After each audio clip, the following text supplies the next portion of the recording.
Look at that good boy right there, guys. Just hanging out with Casper a little bit right now in the pond after doing my tours today. And this is going to be the first new video on my new YouTube channel. And so I already have a great YouTube channel I do called Florida's Wildest with my girlfriend Gabby, but I want to do this one where I can do more of a vlog style and just kind of an extension of what I already do on Facebook and Instagram, where I'll pick a topic and kind of talk about it very briefly, and I want to be able to do this one where I can go into more depth on these topics and you know, try to make them a little bit longer and almost like a podcast with me and Casper, right? And just try to talk about things with a little bit more detail and whatnot. And I'll use some that's a peacock, by the way. Yeah, they do that all day.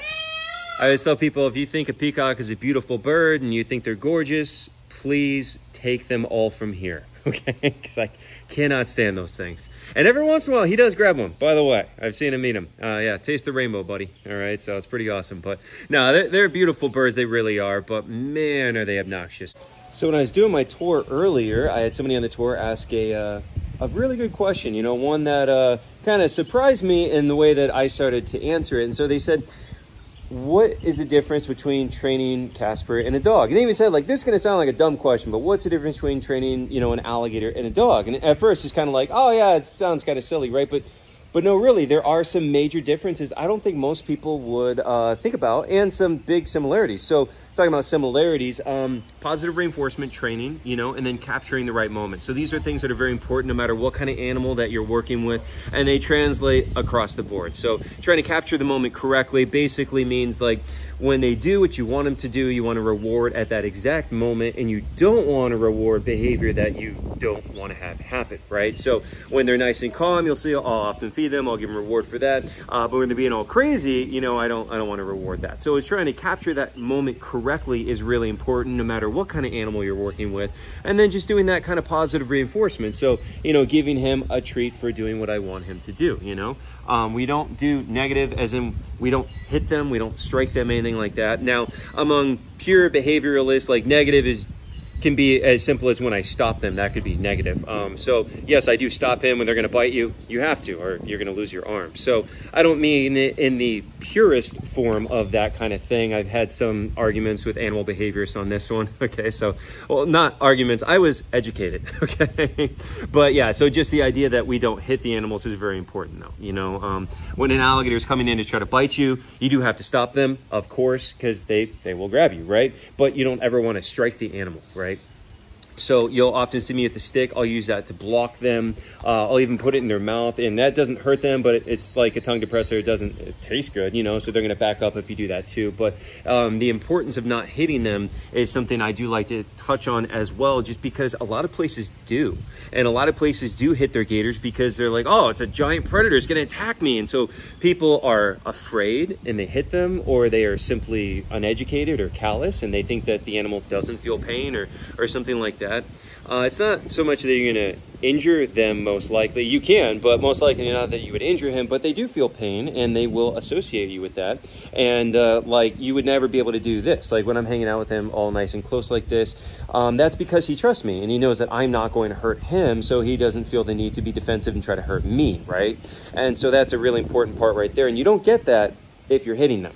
So I do try to make that point to people, you know, don't ever hit them or anything like that. And you see, that is something that a lot of gator places unfortunately do. Anyways, though, so those are some similarities with a dog, right? You don't want to, like, beat your dog. Obviously, that's a bad thing for many reasons, but one of which is it won't trust you. Many reasons, again, but same thing here. They're not going to trust you if you're, like, beating them up, right? So we're going to do positive reinforcement. Those are some of the similarities. There's other ones too, but those are some of the big ones. But what's really interesting as far as some of the differences are things like, your dog is a social animal that wants to be in a pack, and it wants to be your friend. It wants your validation. It wants you to love it. He doesn't want any of these things, you know, and this is one that I try to touch on a lot and explain to people all the time. It's just that, like, alligators don't see us as part of their pack. I'm in here with them all the time. You know, he trusts me. We're hanging out together right now, but this is because I have built a working relationship with him through food, through positive reinforcement training, right? But he doesn't seek out my attention or any affection. You know, I can pet them. You know, you'll see me pet them all the time in the videos, things like that. I do that because I like to do it. Because I'm a mammal. I like to pet things. Okay, that's what we do.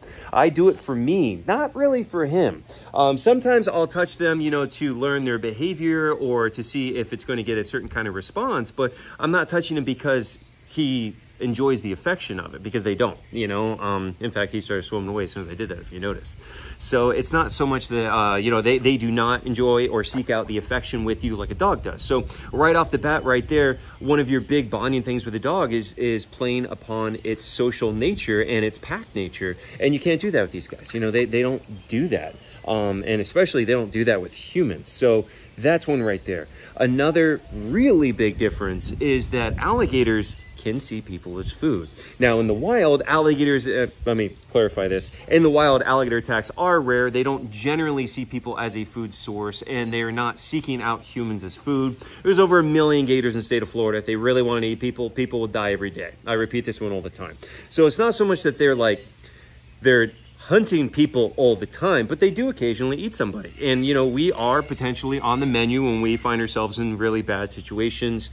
And one I do cover a lot, the big three: don't feed them, don't have kids and pets near the water's edge, don't go swimming with alligators. Okay, those are the ways that people do get killed. So just to hit on that, don't do those things. Okay, now alligators still can see you as prey. So when I'm in the water like this, he can see me as prey. And that is a big difference in training, is that I have to combat that. You know, when you're trying to train your Chihuahua as a pet, you're not worried that it's stalking and trying to consume you. Okay, it might get a little snappy, you know, and whatnot, but like, he will kill and eat me, you know. And so that's a big difference that we do have to think about, and we do have to consider when doing training work with them, is his motivation. You know, why is he over here? Why is he hanging out with me? Is he over here hanging out with me right now because he thinks he's going to get food, or because he thinks he's going to see an opportunity where he can try to eat me? And you need to be able to recognize those differences as a trainer. So for me, those are things I do have to deal with. You know, I have to be like, well, you know, he's pretty good. You know, right now he's hanging out. Well, I know right now he's hanging out with me because he wants food, but you have to be able to observe and be aware of, is he coming closer because he thinks I'm going to give him food, or because he thinks he's going to make me into the food? And so those are definitely things that I've had to deal with in the past. I have, and just because I know people are going to be like, oh, what happened? Like, I've been training alligators before, and they go from like this feeding response where like they think I'm going to feed them, into a predatory mindset. And they do try to grab you, and they do try to hunt you or take advantage of a situation. And so like right now, how could that happen? So like right now, if I were to like fall down next to him or something like that, yeah, he would strike out at me, you know. And that's just an instinct for them. You're tapping into that predatory instinct in that instant. So that is something that can happen right there. So these are all different kind of things that you'd want to watch out for, but things that you don't have to watch out for with your dog, right? So another interesting one about, you know, dog versus gator training is feeding them. So, you know, your dog is going to want to eat multiple times a day, every day. And a gator wants to eat all the time too, but you can't actually feed them all the time. These guys, oh, he's going underwater, I guess. But so they are prone to obesity if you try to feed them like you would a mammal. Okay, so to kind of break that down, like an alligator like Casper, he's a little bit under 10 feet. He's about 250 pounds. Get a good idea of his size when he's underwater next to me like that. So at that size, 250-pound gator is going to eat less in a year than like a 30-pound dog. That blows people's minds. You know, I've been saying this the whole video, but I explain this one a lot too, that, you know, because they don't produce their own body heat, they eat a fraction amount of food that a mammal does, right? So he doesn't eat nearly as much as you would think. So in a training situation, that means that I can't constantly give him food. I cannot constantly be giving him little treats and this and that, because it's going to make him really overweight over time. You know, you can't give him too much. Now, that's why if you see in my videos, I'll often, when I'm doing the training stuff, I'll have very small pieces of chicken, or I'll have a Gator Chow biscuit, little tiny things, and that's what I'll try to give them. Some other facilities will also give them gelatin. That works really well too. That way it's not a high calorie treat, and that way you can keep their interest. But they also realize this. So when you have those smaller things, their motivation is going to be lessened, because I mean they know it. They're like, oh yeah, I mean, I'll do what you want, because, you know, one M&M is nice, but when you have the whole bag of M&Ms, that's when you get a lot more motivation out of them, right? So same thing with them. When they see a bigger food item, a lot of times you can get more of an interaction, more motivation out of them. So that can be challenging though, because if you're trying to get them to do something and you want to offer a high value treat, you can't do that often. When I mean not often, I mean you can't do that like once a week maybe, or even once a month if you have something really big as a high value treat for him. So that's something we do with the birds a lot is, you know, we can give them high value treats often because they have that high metabolism. I'm gonna try to lift him up with my foot here. So he's back up top with us. There we go. Oh, come on, buddy. Hi, Casper. Come. Good boy. Come. Good boy. There you go. Yes. Good boy. All right. So we're actually going to give him one of his little treats right now. Kind of show that. And he'll follow me over. So see, he's back there behind me. So we're going to walk over here and grab one of these.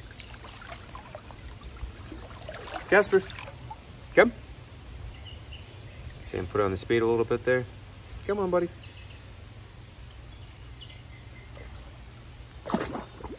There you go.